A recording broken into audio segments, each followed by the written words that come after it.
Hello and welcome to Radical Disruption. In today's episode, I have one of my amazing students whom I also consider my friend joining me, Stephanie. Stephanie is a business educator and content creator.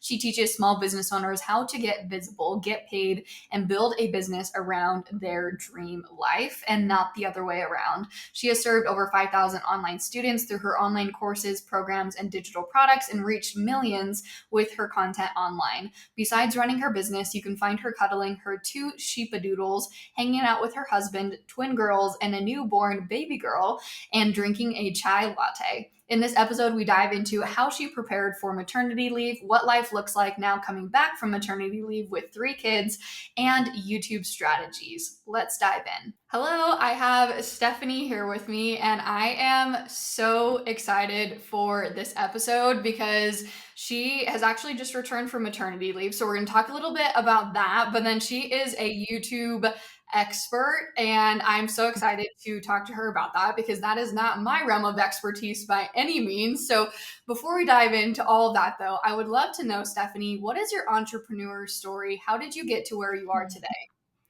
Yeah, thank you so much for having me. I am so excited. I've also learned a lot from Maya over the past year, so it's just an honor to be here. I've absolutely loved being in your community, Maya. So I started my business way back in, if we're going all the way back, Yeah.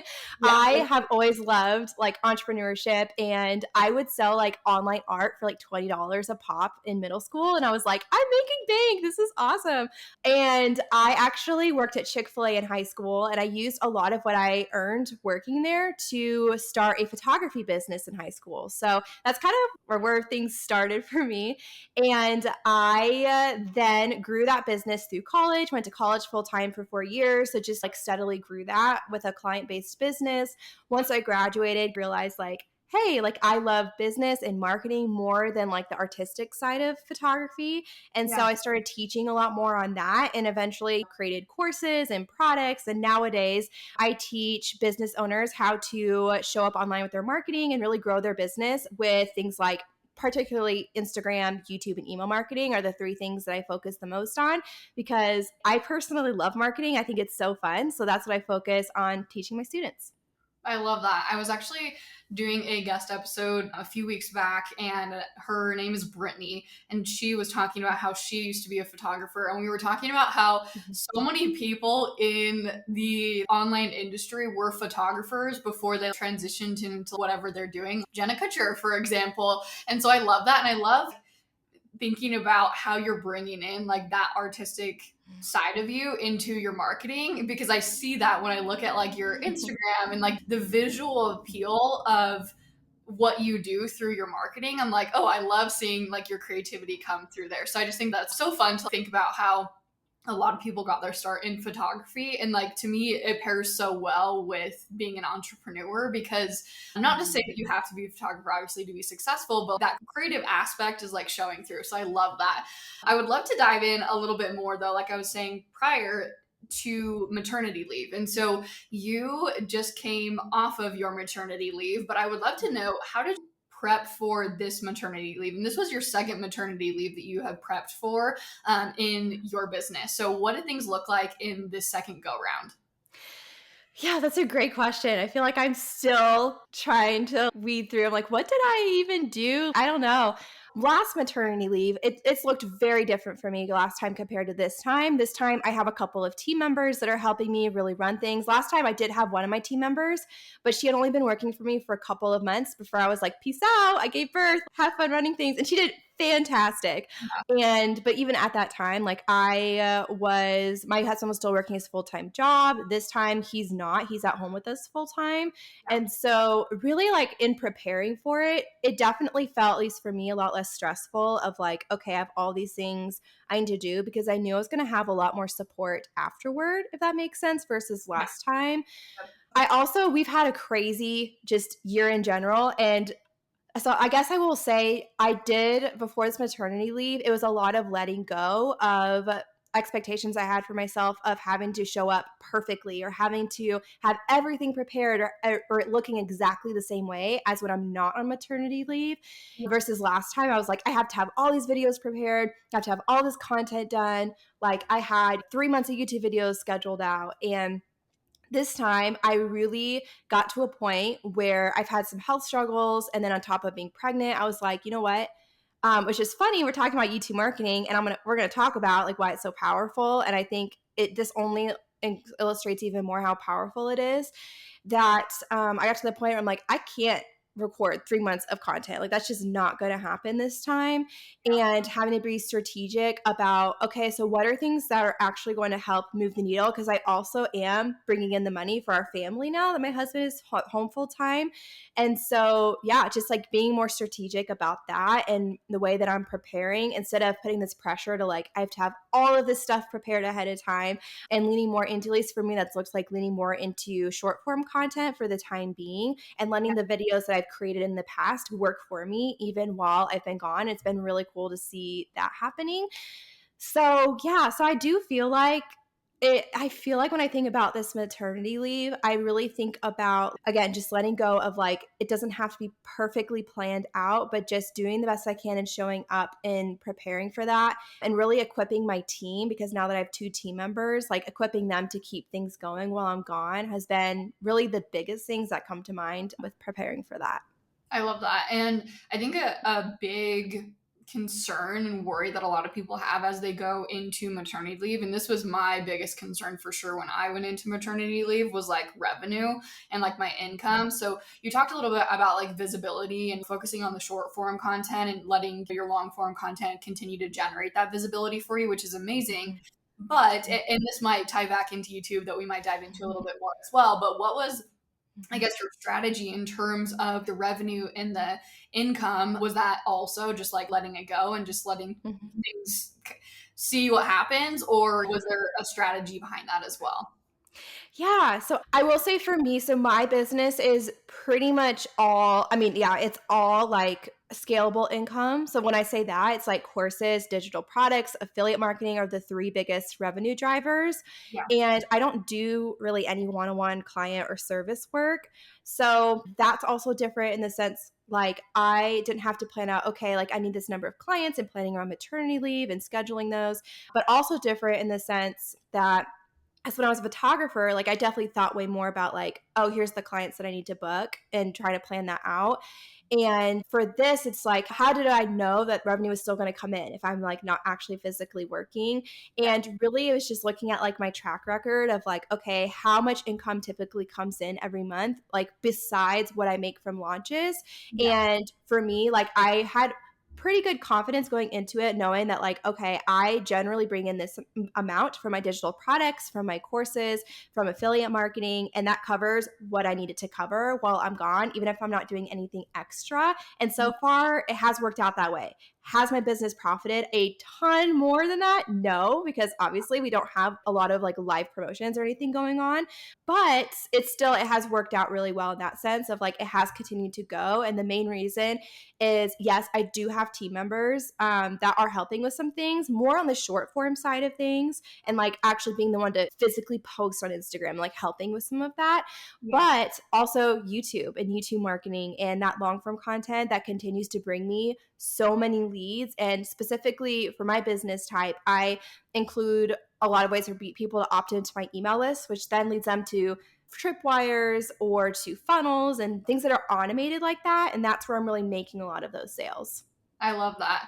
Now, so that was prepping for maternity leave. What did life look like now that you have 3 kids and you're getting back into the groove of things? Because I know for me, coming back from maternity leave, like to have 1 kid was like, that was a huge transition, but I'm sure, I don't know. I would love to hear your thoughts, because I know that you went from 0 to 2 kids because you had twins and now you have another Yeah. kid. So maybe, I don't know. I would just love to hear what your thoughts are on that transition, and then also just what life looks like right now as you are starting to get back into the routine of things. Yeah, that's a great question. I feel like people, even just friends and stuff, are like, so how's it been? And I'm like, honestly, this time has been so much easier just because it's not my first go around, but also it's 1 baby, not 2 babies, which Yeah. makes a big difference. And she's still a baby, but to me, that feels, I'm like, wow, one to focus on. And also a big difference has been, obviously, like I mentioned earlier, my husband is home versus the last maternity leave. So After I gave birth, our twins were in the NICU for 2 weeks, and my husband only had 2 weeks of paternity leave where he had to start working again. And so I really last time felt like I couldn't even think about work very much till 5 or 6 months postpartum. And I even talk about my team member who worked for me then, Maggie. She's like, you were a totally different person. She's like, and to her, that was Stephanie, because that's how she came in. And then 2 months later, I went on maternity leave. And then for 6 months, I was like, it would take me so long to respond to her messages and figure out what I wanted to do with stuff. And I feel like it was just such a unique season for me, because that's not as normal for me, because I am very like driven and I love my business. But I was the main person like taking care of our twins and 2 babies and figuring it all out. And I was like, I technically took 3 months almost completely off. But Yeah. it really wasn't until 5 or 6 months that I felt like I could actually think about business stuff a little more. Yeah. And then this time around, it has been, honestly, for me, so much easier. And even just like birth stuff was easier. We were home right away. We didn't have the NICU stuff. And now it really coming back to, and knowing that about myself, like I do love having little babies. I love getting to focus on my babies while they're so little. And knowing that like I wasn't going to want to jump it back into working like 8-hour days again. Yeah. And yeah, so really it's just been a very like easy transition of like, usually I work, the longest I've worked in a day so far, it's like we're going on week 3, I think. The longest day I've worked in a day has been like 3 or 4 hours. And typically it's more like 2 or 3 hours in a day for I'm like, okay, my work brain is just done right now and I want to go be with my family again. But it's been really good. It hasn't felt forced either. Like I do enjoy working on my business, and like it's been really Yeah. like I absolutely love it. And so it's been a really good balance. But again, I feel like this time it's just been easier in that aspect. Not all easy, but just having my husband here to help, and like he's wrangling our toddlers a lot of the times. And yeah, so it's been really nice. But also I know what it's like last time where I was like, I can't even think about work. And so I'm really grateful that I did have that team member set up and in place before maternity leave, so that she could help out keep things going, like posting content, answering customer support, like just those kinds of things. I didn't have to worry about that. For sure. It sounds like just giving yourself a lot of grace as to things are going to happen that you don't plan for to happen, and just being able to roll with the punches. That's entrepreneurship in and of itself, but especially during maternity leave and like coming back from maternity leave. My last question that I would have for you around coming back from maternity leave, when you're talking about working 2-3 hour days, that's a short amount of time, as an entrepreneur, especially a full-time entrepreneur. What do you focus on? Because obviously you need to focus on like the most important tasks. So what are you spending your time doing during those hours? Yeah, great question. It's been very interesting because I feel like I went from a season the past year and a half. I launched like 3 different courses, multiple products, 2 different programs, like was full on like doing so much. And it's been so nice coming back, because I feel like I get to focus on like where's my time best spent to really move the needle. And for me, what I have realized, obviously it's going to be things that only I can do, that uses like my face, my voice. I've been like, one goal I've had is doing more like networking and connecting with people, and that requires me, right? And I just didn't have that capacity before.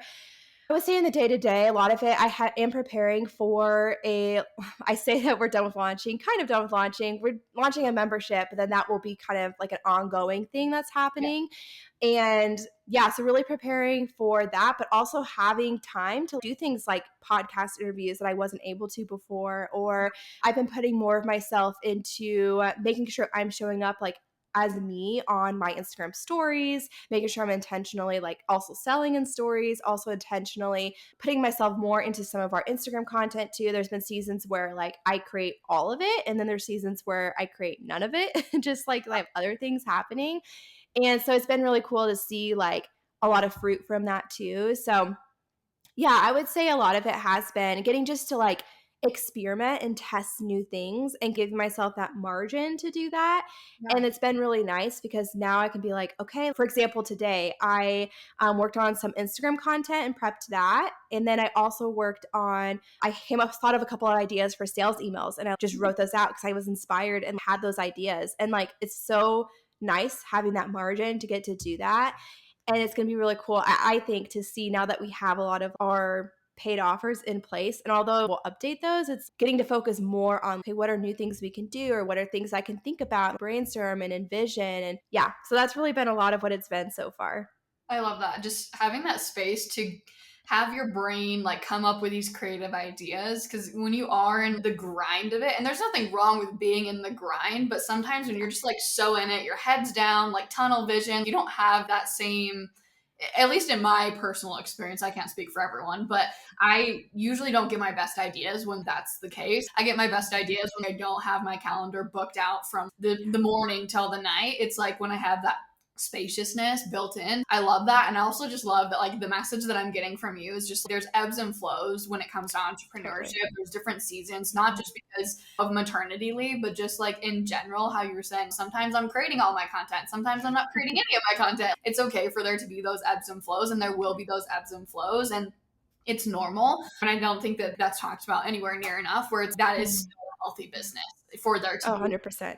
pounds, not just in terms of like visibility, but in terms of like revenue and in terms of like how much heart and soul and time and energy you're putting into your business. So I love that. But I could sit here and talk to you probably for hours just about this alone. But I want to dive into YouTube. So it is your number one source of leads for your business, and it happens on autopilot and it's on an evergreen platform. So it's bonus, bonus, bonus. And you say that every month it drives around like 500 new email list leads and thousands of dollars in sales. I would love to talk a little bit more about how you utilize it, starting with your creation process. Yes. A lot of people don't ever dive into YouTube, or they think about it, but then they decide not to because they worry that it's going to take too long to create content for, especially when they're already busy. They're already on TikTok. As business owners, we wear 500,000 different hats. How can business owners create content efficiently for YouTube and make it manageable with everything else that they have going on? Yeah, that's a big question. I also want to preface this with saying there is going to be a difference if you are doing this with a team versus not. Nowadays that I have a team, it takes me about 4 hours per month to do YouTube, from ideation, outlining, filming, I'm done. Before, so I didn't really have a lot of help with my YouTube creation process Yeah. before 2022, I think. Yeah, so before 2022. And I started YouTube in 2018. So there was a few years there where I was doing most of it. There were some seasons of I randomly hired a video editor for a few months, and then I had a virtual assistant who helped some with scheduling YouTube content, but a lot of it was on me to film, edit the videos, all of that. Yeah. And when I looked back and looked at the time that I was spending on that and averaged it out, it was taking me about 4 hours per week. So that was with filming, editing, outlining, scheduling, making thumbnails, everything start to finish, 4 hours a week.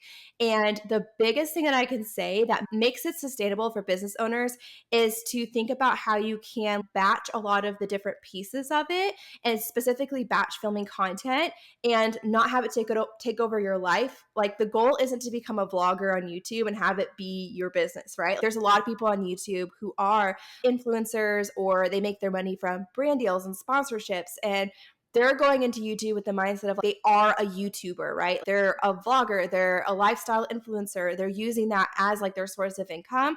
But we want to look at YouTube as it is one way to market your business, a really powerful way, because it's going to be working for you for literally years, like after you post videos, to kind of, well, I guess I could give an example right now. Just recently, I was looking at my stats right before we got on. And so typically in a month, I'll generate around 175,000 views on YouTube. And typically that turns into around 500 email list opt-ins every month. And during maternity leave, we had about 150,000 views. So, or should I say, sorry, I'm getting my numbers mixed up. During the 2 months I was on maternity leave, it was around 150,000 views. So it didn't go down drastically just because I stopped posting videos. I stopped posting right before maternity leave. And during that time, we still had around 1,000 email opt-ins. It was like around 1,100 people opted into our email list. And it's just crazy to me. Okay, I stopped posting on YouTube, but it's still generating those leads for my business and still giving me eyes and marketing on my business, even when I'm not always physically posting long form videos. But you do have to do it, going back to the creation process, you do have to be strategic about your time and making sure that you're using it well and you're streamlining that workflow well so that you can bring that amount of time down. I've talked to people who are like, I've tried making a YouTube video and it took me like 15 hours just to create one video. And I'm like, oh no, let's cut that way down. This isn't supposed to become another part-time job, right? So there's definitely a way to do it where it's worth your time as a business owner. And again, like I mentioned, like even getting one team member to help with editing. Like editing usually takes me 2 hours a week if I'm doing it myself. And Yeah. so even if you can get one person to help with that, like that already cuts it in half. Yeah, I love that. And I just have to say, Stephanie tracks her time meticulously. So if she says, this takes me X amount of time, I 1000% believe everything because I have seen your time trackers and everything. And I'm just like, bow down to you for being so on top of that. I love it. But it's so nice because exactly what you said, where it's, hey, I looked back at my time during this season and this is where I was spending my time. I love that. So I just had to say, I had to interject that in there where it says it's taking her 4 hours. I believe that for sure. So fascinating to look back because no, I've been doing it for years. And so now I can even look back and be like, I spent this number of hours on this launch, or I spent this number of hours, on this type of marketing. It's so fun. No, I love that. And I sometimes will see YouTube videos or people post on Instagram how I plan 6 months worth of content in 3 hours for Instagram or whatever. And I'm like, I'm not sure if I really believe that. But for you saying it really takes 4 hours, I'm like, okay, I believe that for sure. Okay, I have a question for you. Do you have any tips or any tools that you use to save time? Do you outline in script or you just hit record and figure it out? Specifically, obviously, you are batching out your content, which is obviously in and of itself going to save time, but there are any tips and tools? Yeah.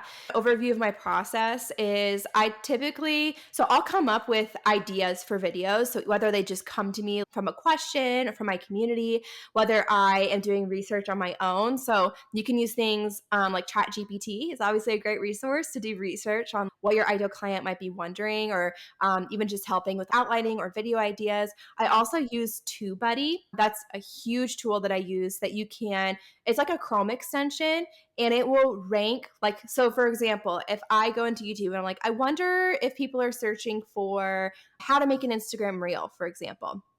And it will rank that search term and tell me how many people are searching that, what's the competitions, how many people are making videos on that topic, and how easily I could get a video ranked for that video topic if I were to make a video on that topic.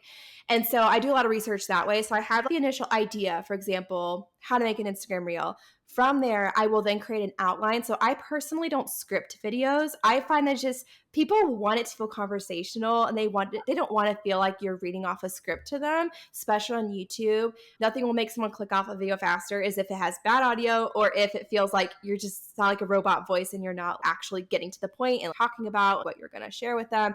And come up with that initial idea, create an outline, whether it's just even 5 bullet points of the main topics, things I want to hit. I do want to just let it flow more naturally, whether it is I'll flesh out a little bit more of my thoughts on each thing. For me, outlines work really well. So I will do that next. And then that's when I sit down and I'll batch film. Usually when I was first started batch filming, I would film maybe 3 to 4 videos at a time. I'd be like, oh, okay, I'm done. It definitely took me longer and a lot more mental energy. But the more that I've done it pretty quickly within a year or two of starting YouTube, it slowly got faster and faster and faster. And now I'm at the point where I'm like, a lot of times I can sit down and in a couple hours, I will film 6 to 8 videos. It just comes so quickly to me now because I'm so used to sitting down and filming, but I know it will take longer when you're first starting out and not used to it. I don't even remember the original question, but I hope that answered No, that was perfect. I was just asking any tips and tools that you have to save time, and that was perfect. Oh, yeah. Okay. Just to follow up on that, what are some other tools, not necessarily time-saving tools, but what equipment or programs do people need to create their YouTube videos? Yeah. I always say just start with what you have and what doesn't feel intimidating. And so the main thing that I can't stress enough is having great audio quality. I mentioned people will put up with bad video quality, but if it sounds like really scratchy audio or super blown out or just not great quality, then yeah, that's really going to hurt your retention rate on videos, which means the amount of people that click on your video and then keep watching your video. Especially we're looking for them to watch to at least 30% of your video on average. And so, yeah, so definitely a microphone. And you can literally get microphones that plug directly into your smartphone. I love I believe it's called Rode Video Mic Me. Yeah. It plugs directly in because I think you have that, or I've seen you have that too. Yeah. That plugs directly in. You can get it like a lightning port version or USB-C version. So whichever kind of phone you have, you just plug it directly in. You can also get the Rode Video Mic. What's it called? Rode Video Mic Pro. Yeah. No, wait. I'm trying to remember what it's called. Yeah, pretty much most microphones you can plug. If you have a headphone jack, like you can plug it directly into there. And I always recommend looking for a microphone like that because it's going to help just bump up your audio quality. And if that's what feels least intimidating, like set up your phone on a smartphone tripod, get a microphone, plug it in and use that. Like I think that totally works. And so many smartphones now even film in 4K, which is crazy. And so you can even take advantage of that. That also helps without YouTube algorithm and stuff. If you film your video in 4K, YouTube likes that and likes promoting content that uses 4K. Yeah, there's obviously a lot of other setups you can get. I have had multiple different setups from using a Canon M50 and using the lens that came with it to I've used like a Sony or a mirrorless camera and bumped up my quality a little bit. There's not like a right or wrong, but I always say if you have the better quality camera and you want to use it, go for it and you feel confident with that. But if that feels way too intimidating, if you just want to set up your phone, as long as you have good quality audio, that's what I always recommend starting with first. I love that. What about for lighting? Are you using natural light? Are you using ring lights? Or using the professional like camera studio lighting? What do you use? Yeah. Yeah, I do recommend using. So I have a softbox studio light. It sounds fancier than it is. It was like $40 on Amazon. Pretty simple to set up. It just it velcros around the edges to make a big box that goes over a big light and then you plug it in and turn it on. And I do recommend that because it's so interesting and you'll notice this if you try filming without a constant source of light, that natural light, even on a cloudy day, very subtly goes up and down. You'll notice it gets brighter and it gets darker or the tones will change. And I noticed that when I first started filming YouTube videos, it was a lot of my early videos, it'll get really, really yellow because the sun comes out and then it'll get really, really dark and blue because the sun went away and you're like, oh, that looks a little funny. Yeah, so having a constant source of light, I usually always open my windows, but I have them more off to the side. I don't have them directly in front of me. And then I have that softbox studio light more directly in front of me and that's more the main source of light. It's just going to make it more of a constant source so that it's not constantly going up and down in your video. I love that. Something that you mentioned is you take an idea and you plug it into TubeBuddy. Is that what you said the tool Mhm. is? How do Mhm. you come up with the idea though? Mhm. What is your ideation process? And the reason why I ask this is because a lot of people look at Instagram content or TikTok content and they're like, oh, I have to create a 5-second reel. And they're like, I can't even come up with an idea for a 5-second reel. How am I supposed to come up with a 5, 10, 15, 20, 30-minute video for YouTube? So what is your ideation process in terms of especially a content idea that needs to give you like a little bit, I guess, meatier? I don't know if that's the word I'm looking for, but a little bit bigger in terms of actual content that needs to be inside of that video versus maybe 3 bullet points would go into a reel or something along those lines. Yeah, totally. So I feel like the main thing to know is that YouTube is a search engine, and that's where it's really powerful for business owners. And not only that, it's the second largest search engine. And it's owned by the first largest, which is Google, right? So you notice when you Google stuff, videos will pop up. And so when people ask about ideas, the first thing I always like to think about is what is your ideal client searching for on the internet? What are they going to be typing into Google? What are they going to be typing into YouTube? Use that as a starting point to what kinds of videos you might want to make. So this could be, a lot of times it could make sense to think about tutorials you want to make. It could be more educational videos where it's like a question they have or a topic they want to learn more about. It could be also something more inspirational of how I was able to go from this to this, or how I was able to achieve this result, right? And then that is where you're sharing how to do those things. It doesn't necessarily have to always be like educational content. It is going to lean more heavily, or like it's going to lean, what's the word I'm looking for? It's going to lend to those types of content, right? More tutorial and like educational based, just the nature of it and the way it works really well, especially if you're not wanting to do vlogger style content, you want to market your business. Think about what are those things your ideal client, like the pain points they have, the problems they have, what are the solutions they're looking for. And so if you've ever done research and you know your ideal client, like that, you should immediately probably think there's probably things that come to mind of, oh, I always get these questions in my DMs, or, oh, like these are the reels that typically perform really well. It's like, how can you take that and flesh it out a little bit more? And we're looking for my videos, I aim for them to be a minimum of 8 minutes. And a lot of my videos are really like 10 to 12 minutes long, which really, we're not looking for 30, 45-minute long videos here. Like it really is, you'll be surprised how fast that goes by.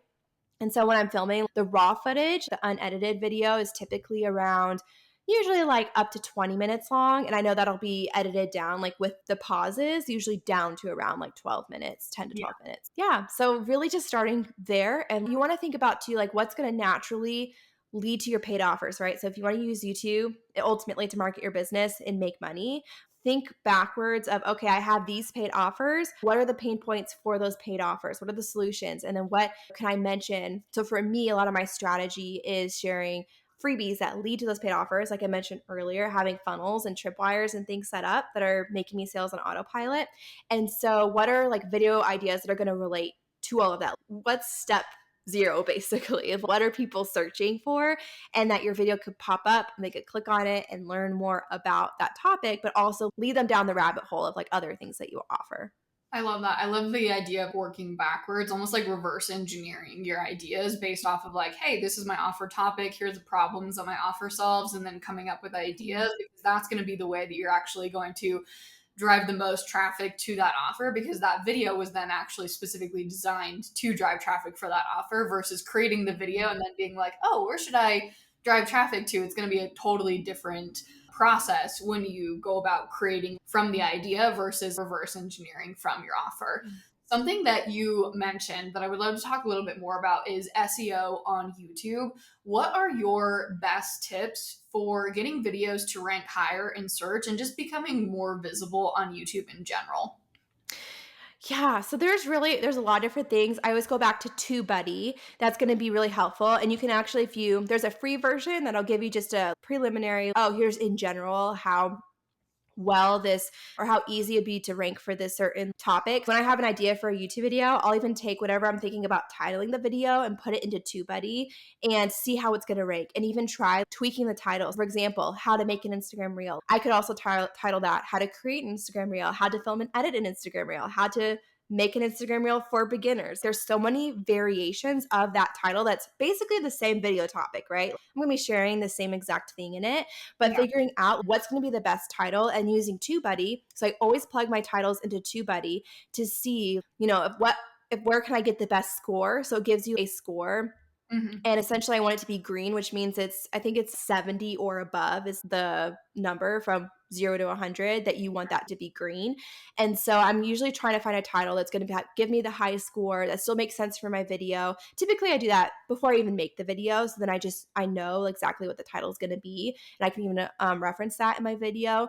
But just making sure that that's good. And even I pay for the paid version of TubeBuddy because I can also click weighted, and it will weight it against videos that have typically done well on my channel, videos that, based on my channel's past performance, my content, how well I can get ranked for that title, and it will take it almost a step further. So I'm always doing that. There's things like audience retention. So I talked about earlier, having a quality microphone, getting right to the point of the video. YouTube is not really the place anymore for cute, fancy intros. I feel like that was more popular like 10 years ago, but people will just skip right over that or click right off your video because they don't want to see that. They don't want to see you rambling on forever. Like they want you to get to the point of what you're talking about. Yeah, so some of those things can help too.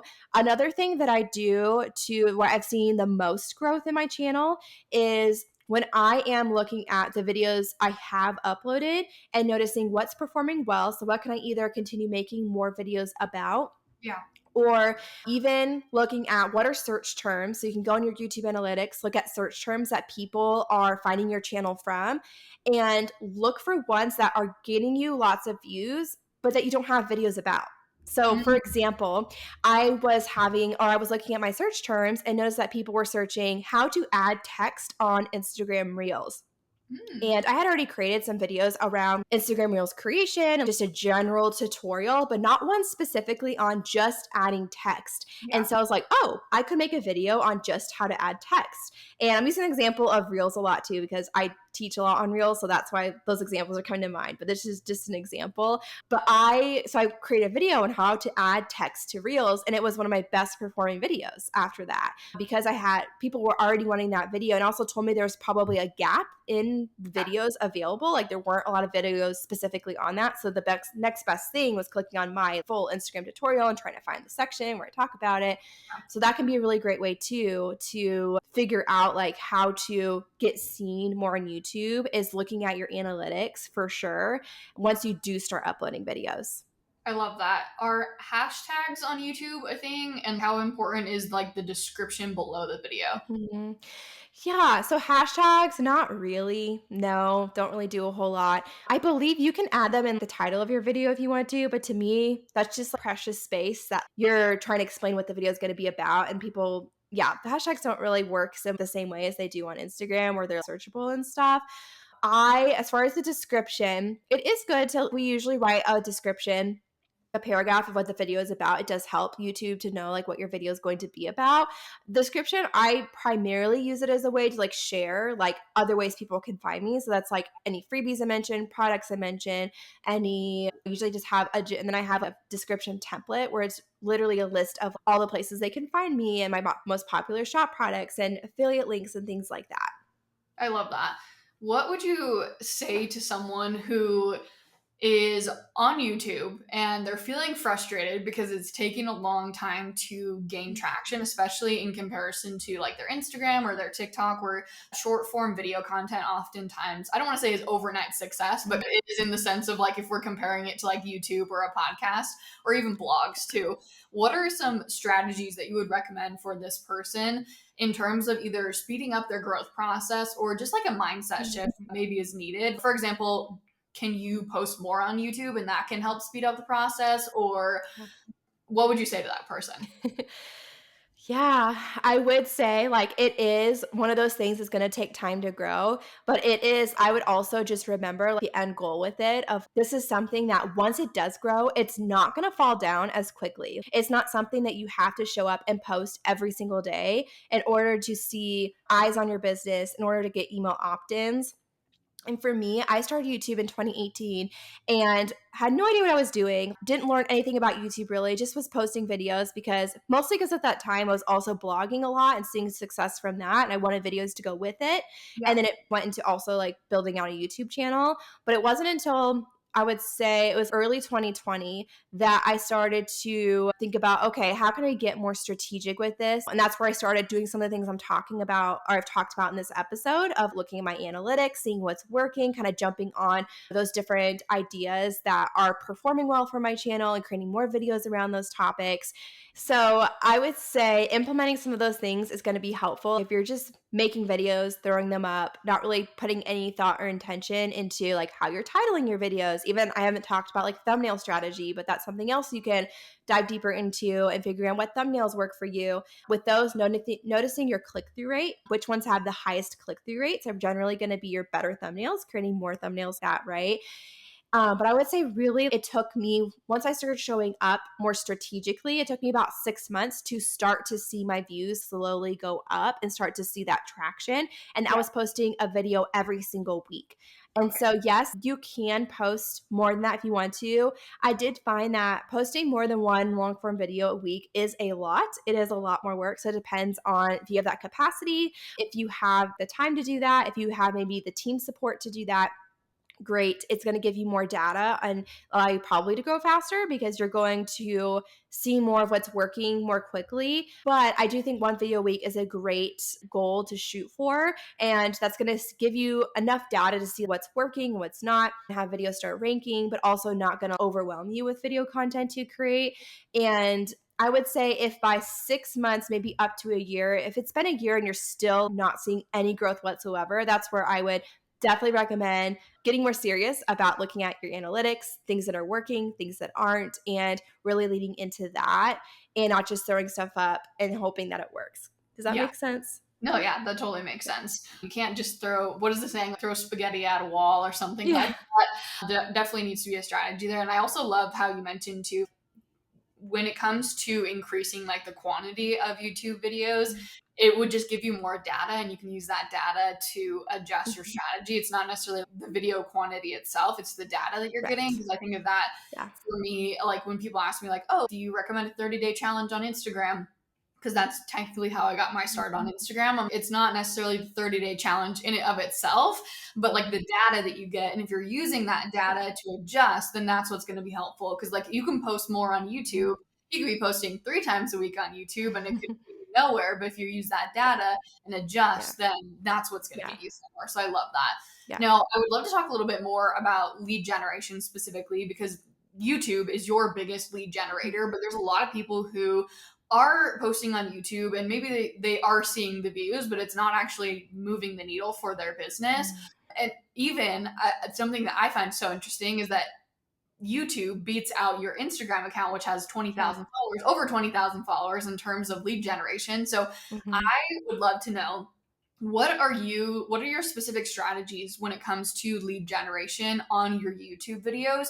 I know that you mentioned even like leading people from a YouTube video into your email funnels. Is that what you mainly do? Or what are your top 3 strategies? Yes. Okay. I love talking about this. So, yeah, it is very interesting how, even though, and it's funny because that's how my YouTube channel grew was through teaching about Instagram growth. But now YouTube beats out Instagram as far as lead gen for me, which is just really funny. Yeah. But yeah, when it comes to thinking about generating leads, I always encourage pretty like literally every video pretty much needs to have a lead generating call to action, right? So it really depends on your type of business. This could be a free download that leads into a funnel or a tripwire. This could be a contact form for someone to fill out to work with you. This could be a wait list for one of your programs, right?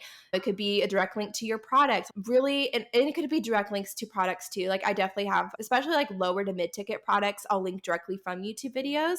But when I say that I'm linking it, what I'm doing within the video itself is I'm making sure to organically mention that lead generating call to action within the video and trying to make it as organic as possible where it's not just randomly thrown in there. It's a little different from podcasting where it makes sense to have a totally like an ad thrown Yeah. in the middle of a podcast and maybe not even it maybe isn't even totally relevant to the podcast, but you have like ads thrown in there, right? A little different on YouTube, right? So you have that already with YouTube AdSense, which we haven't even talked about, but that's a nice bonus of once you start growing on YouTube.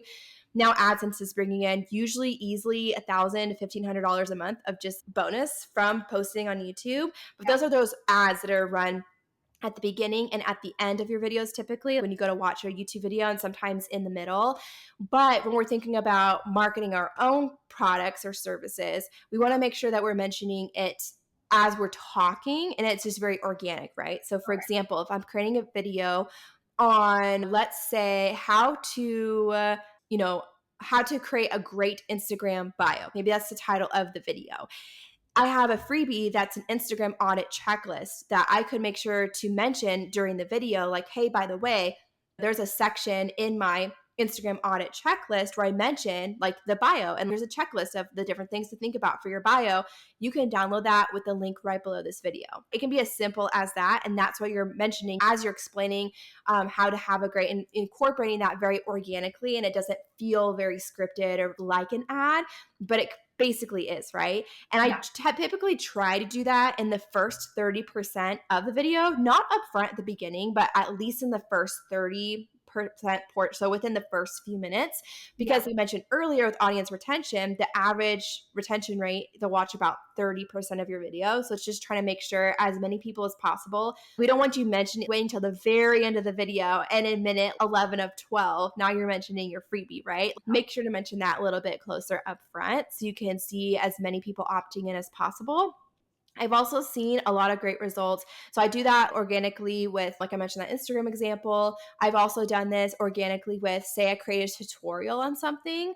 I Mhm. don't know if you remember, Maya, maybe you remember back when it was really popular to Instagram stories was more new and there weren't a lot of features yet. And people were trying to figure out how to create where you can tap over to an Instagram post, but it looks a circle. Do you Yeah. remember that? To change the shapes and stuff, which I Yes. guess you still can't do that now because Instagram still has not added that as a feature, Yes. but it was a really big deal. People were trying to figure out how to do it. And so I created a graphic where it has that transparent circle that like basically you can add this graphic to your story over like when you're sharing a post and then Yeah. allowed it to make it look like a circle. And I created a tutorial on how to do that on YouTube. And I had a ton of people opt in to get that graphic to follow Yeah. the tutorial. So it just made a lot of sense. Or like Yeah. recently with ManyChat, when ManyChat came out, I created ManyChat tutorials.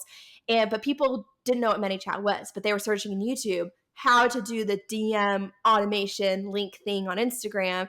And then they were using my affiliate link to sign up for ManyChat. So now it's my top performing like affiliate program, I should say. I guess like the Yeah. top place that I affiliate for. It's the top performing one for me now because I have a lot of those videos that are talking about that. So there's a lot of strategies you can do there, but really just trying to make sure it feels very organic, but on the back end that's going to lead to whatever that call to action, wherever it's going to ultimately lead to sales for you. Ideally, it's attached to a funnel or someone submitting a form to work with you or something that's attached more to revenue, not just building your email list, right? I love that. What would you say in the sense of, since you are on Instagram, you're also on YouTube, you have an email list, you have done blogging. I don't know if you continue to do that, but you've been on a lot of different platforms. And especially since 2018 when you got started, in 2018, long form content was like super, super popular. And I would say now more so, like, short form content is more popular. So, like, in a world where short form content on TikTok and on Instagram and even on YouTube too, because YouTube Shorts is a thing now. On Pinterest, you have idea pins. Short form content is everywhere. What would you say? What do you see as the role and Mm. long term role of long form content for entrepreneurs? So I guess to simplify that, how do you see the role of long form content, YouTube content, evolving for entrepreneurs in the future, and how would they utilize that in their strategies? Yeah, I feel like I want to ask you the same question. I feel like that's so interesting to think about. How is it going to continue to evolve? I feel like there's always going to be trends in content and marketing and social media. It's always going to like ebb and flow, right?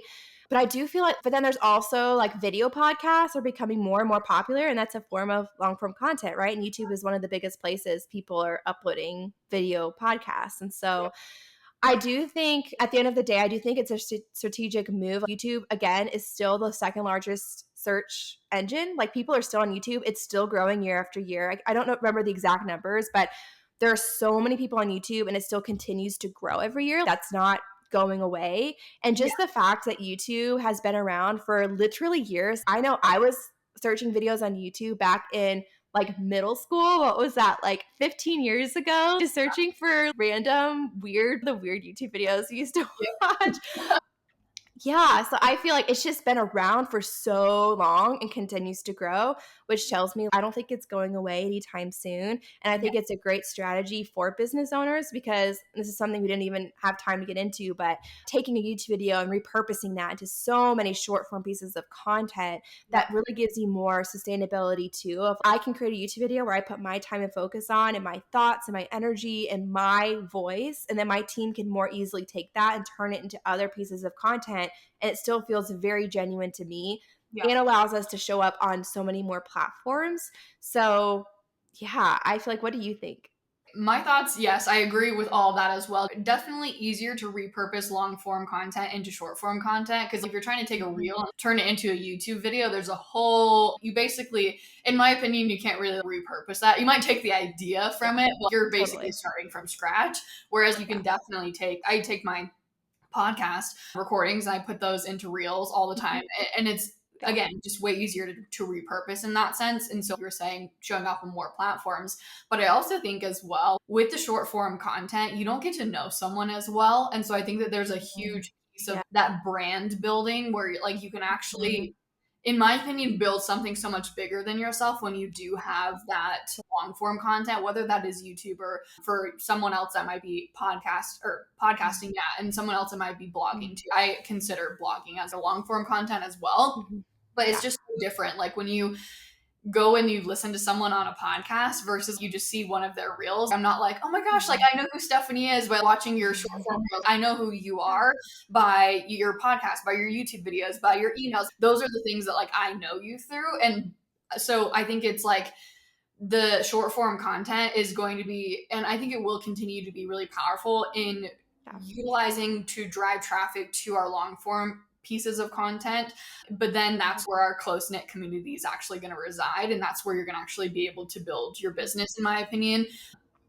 Not to say that you can't build your business off of posting reels or anything, but I think that that's where it's going to be a more sustainable way to build your business because of exactly like everything that you said, where it's Mhm. on YouTube and even with the podcast and blog posts, like those things, you don't have to post them every single week for people to be finding them. Whereas on Instagram, your content is like 6 weeks basically lifespan, maybe a little bit longer if you're lucky, but generally about 6 weeks is the top. So if you don't post for 6 weeks, you're basically non-existent after that. Whereas like on YouTube, people could find you for years to come, which is really awesome. So I think that there's definitely always going to be a place for it, and I would even say more so in the future, just because people are going to be so accustomed to this short form content, these trends. And I think people are going to really just continue to seek out authenticity, which is where the long form content is going to really shine, in my opinion. Not to say, again, Yeah. be authentic on Reels or TikTok, but again, you just don't get to know someone through that. Yeah. So that's my thoughts. Yeah. No, it's just you have that depth and you're building a brand, especially when you're wanting to build a personal brand, it allows you to help build out that personal brand and build that depth with your community and for them to actually put a face and a voice to your name Yes. through the online realm versus and podcasting I think does a very similar thing. And I think people resonate or there's some people, I feel like people either listen to a lot of podcasts or watch more YouTube content. I'm definitely more of a YouTube content person. As far as who I like, when I listen to your podcast, usually I'm pulling up the YouTube video to like actually watch it. Because I love being able to see the person. But I know a lot of people, it's a very similar thing too with podcasting where you can hear the person and take them into your day. And a lot of people do that with YouTube as well. So Yeah, it's so different for people all the time DM me and they're like, oh my gosh, I was listening to you while I was on my walk. And I'm like, yeah. that's such a different level of intimacy than just, oh, I was scrolling and I came across your reel. And to me, I'm like, oh, I don't know. But I always say this, but it's so weird to me that people listen to my podcast and they're just tuning in while on a walk. Yeah. But that is the level of intimacy that you get with long form content. And I do that with YouTube as well. I'll turn on YouTube while I'm cooking and just watch it in the background. I don't know. So I think it is just that level of intimacy. My final question for you is if you could go back to day one of your journey and give yourself any one piece of advice, what would it be and why? Oh, this is a great question. I feel like there's so many ways I could answer it. I feel like if I were to go back and give myself a piece of advice from the very beginning, it would be to start building more sustainable systems, sustainable marketing, sustainable workflows from the start and not waiting to do that.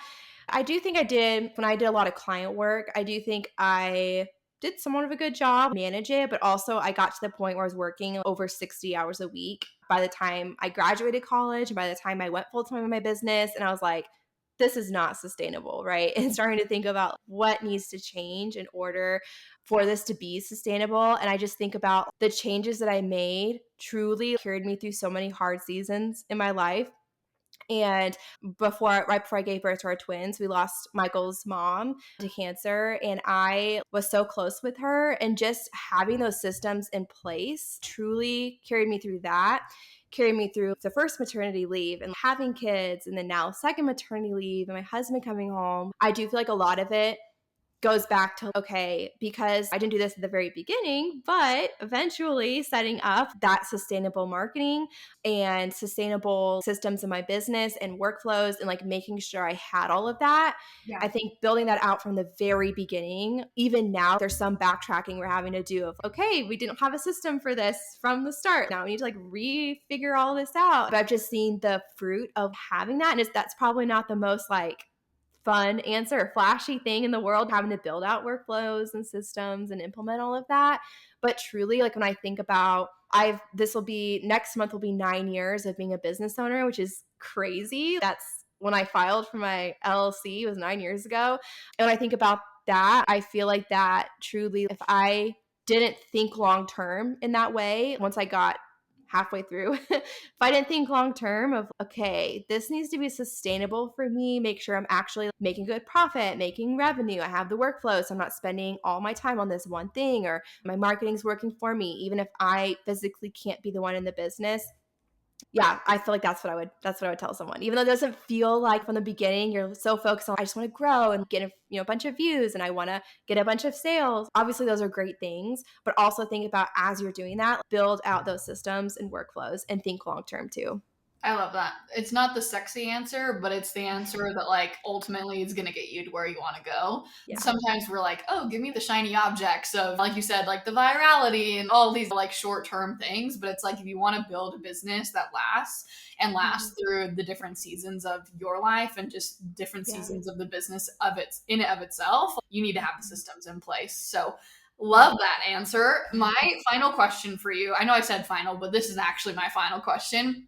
Where can people find you and what freebie do you have links down in the show notes for them? Yes. So you can go to my website, stephaniecase.com. That's where you can find basically anything, but I'm on Instagram at Stephanie Lynn Case. And then YouTube is at Stephanie Case. So youtube.com/Stephanie Case. And so it's a free YouTube class. So if you want to dive even deeper into, we talk a little bit more like nitty gritty of different things and showing you my workflow and how I'm making revenue and things like that. And specifically how to scale with YouTube in 4 hours per week. I talked about earlier what that looks like. That's what we're going to talk about in the free class. So it's an on-demand class. You can sign up at any time and watch that. I love that. And you mentioned that you have a membership that is coming up. So can you talk a little bit more about that? Yes. So we're launching early October, but enrollment's going to open every few months. So if you miss that, you can sign up for the wait list and join when the next round opens. But it is the Online Marketing Club. It's going to be an online membership to help you explode your online marketing to create consistent revenue in your business, create a business that feels reliable, right? And leads are coming in, revenue's happening, and focusing specifically on marketing because I know that's a huge pain point for a lot of entrepreneurs and how to do that with organic growth. So if you're interested at all, you can share the waitlist link or it'll be on the website too. Awesome. Thank you so much, Stephanie. You are just a wealth of knowledge. And I know that I learned so much about YouTube. I'm like, okay, I got to go do all sorts of different things with my YouTube channel. I got lots to work on, but I appreciate you so much. And I know that listeners got so much value out of this. And I know that they're going to continue to get value from you because I know that they're going to want to go check you out. So thank you so much. Thank you so much for having me. It was so much fun.